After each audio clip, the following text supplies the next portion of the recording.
Como a gente viu no vídeo anterior, quando eu abordou o processo de encoders, a ideia do encoder é você conseguir construir um espaço de representação que seja muito representativo em relação às informações de entrada. Então, a gente consegue diminuir a espacialidade do problema representando o conceito associado às informações de entrada. Normalmente, conseguindo mapear a probabilidade ou a distribuição de probabilidade em relação aos dados de entrada. Um conceito associado a esse tipo de possibilidade estaria que, da medida que eu consigo representar com um encoder um espaço latente de representação, eu poderia eventualmente utilizar também o decoder para gerar informações novas. Então, imagine que se o encoder serve para poder codificar características interessantes do ponto de vista de representação das informações de entrada, esse espaço latente e o decoder podem servir para gerar informações novas ou gerar informações naquela mesma distribuição de probabilidade dos dados. Então, o conceito associado a isso é tentar extrair essas informações das probabilidades a priori a partir desse espaço latente para gerar informações na saída.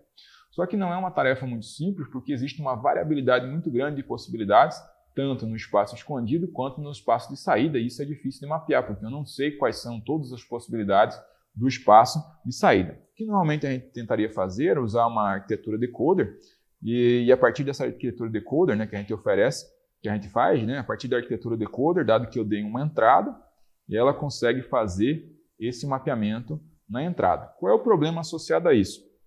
Na medida que eu quero gerar informações novas, eu não gostaria de ter que oferecer, eu não tenho as informações que eu quero oferecer como entrada para gerar essa saída. Eu gostaria de gerar essas informações a partir desse espaço Z, né, cujas informações da distribuição dos dados estão presentes, mas eu não sei exatamente como é que eu faço para montar ou para construir as saídas baseadas nessa informação. Então, eu quero, de alguma forma, a partir lá de uma saída X, lá, encontrar quais seriam as possibilidades lá no espaço Z para gerar essas informações, dado que Z foi gerado a partir das informações da distribuição de probabilidade. Como é que a gente podia treinar esse modelo? No treinamento tradicional, a gente teria lá uma relação entrada-saída, na qual a gente iria ajustar os dados, tentando construir essa melhor relação de informações. Só que, como a variabilidade das informações e desse espaço é muito grande, esse se torna um problema intratável do ponto de vista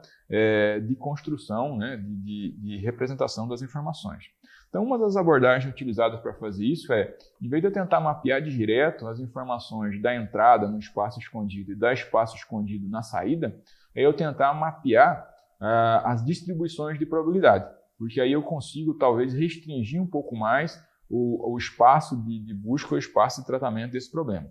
É aí que entra o conceito associado a Variational Autoencoders ou autoencoders variacionais, cuja ideia é você abstrair ou fazer uma geração probabilística dos dados baseado na sua distribuição de probabilidades. Então, o conceito associado aqui é que na arquitetura de encoder, a gente vai ter lá um conjunto de parâmetros que tenta, de certa forma, associar essa distribuição de probabilidades e a combinar essas informações aqui, de forma a gerar a representação de Z em relação a cada uma das entradas, e isso considerando a probabilidade de transição entre eles, e a partir disso fazer a mesma coisa no espaço escondido para o espaço de saída, né? Tentar estimar essa distribuição de probabilidade em relação aos dados, para depois construir essa relação de saída também do espaço escondido para o espaço de saída. E aí, depois disso, construir o mapeamento. Então, a partir disso que a gente quer, então imagina que a nossa função de perda está associada a gente encontrar qual seria o melhor conjunto de parâmetros para conseguir construir essa relação entre o espaço escondido e o espaço de saída.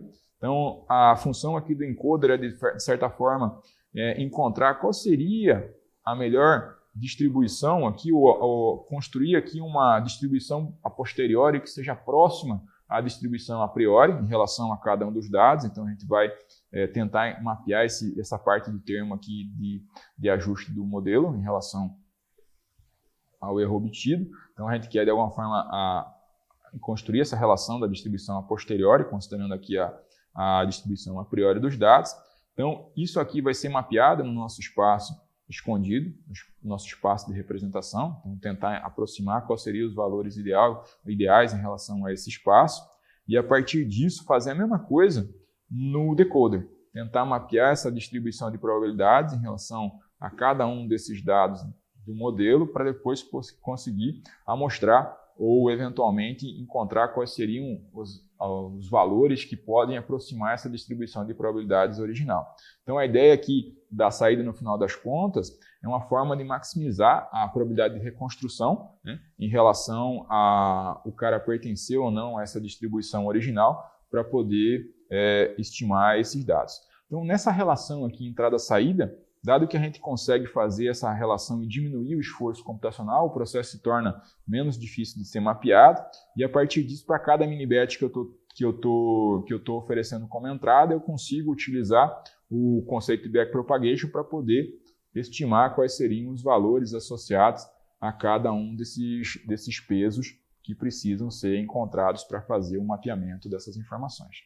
E nesse mapeamento, a gente começa a gerar alguns espaços bem interessantes do ponto de vista de geração de informação. Então, esse aqui é uma imagem que veio de um paper clássico da área, né, em relação a esse tipo de problema, que são os autoencoders variacionais, onde você pode gerar novos dados, mexendo um pouquinho nos parâmetros desse espaço latente.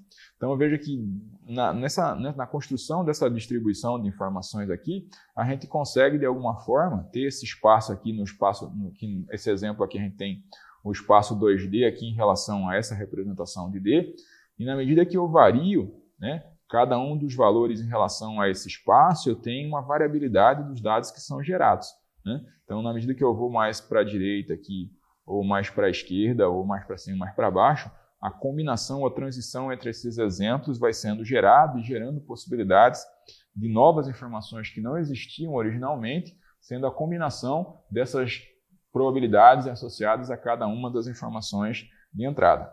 Um outro exemplo bem característico aqui que vocês podem ver, nesse caso aqui, nesse espaço escondido representado aqui nessa informação de geração de faces, na qual eu manipulo aqui cada uma das variáveis associadas a esse espaço escondido. Então, na medida que eu altero aqui a variável aqui, Z2, vai alterando a pose da cabeça em relação a quando eu vario aqui a essa outra dimensão que está associada ao sorriso, e eu posso fazer o quê? Controlar o quanto a variação de cada uma dessas imagens está sendo gerada. Normalmente, esses modelos baseados em autoencoders variacionais, eles eram utilizados para gerar informações no início desse tipo de abordagem, que apesar de eles gerarem uma distribuição bem interessante, as distribuições para tarefas mais elaboradas, como por exemplo o processamento de imagens aqui, elas são muito simples, e a partir disso você começa a gerar informações que não são tão críveis, né? Não são tão nítidas do ponto de vista do processamento de imagem. Então existem outras estratégias para tentar fazer essa geração. Só que lembrando que esse tipo de abordagem é um tipo de abordagem que tenta explicitamente mapear a distribuição dos dados, né? Dessa distribuição de probabilidade dos dados. Então é uma tarefa mais difícil do ponto de vista de mapeamento e gera alguns resultados bem interessantes do ponto de vista de tratamento do problema. O que a gente vai ver nos próximos vídeos são uma variação desse tipo de estratégia, agora usando outro tipo de modelo geracional, mas para mapeamento implícito. Então a ideia é mapear a partir dos exemplos, gerar novos exemplos, né? E mapeando essas probabilidades de transição, essa distribuição de probabilidades dos dados de forma implícita e não mais explícita.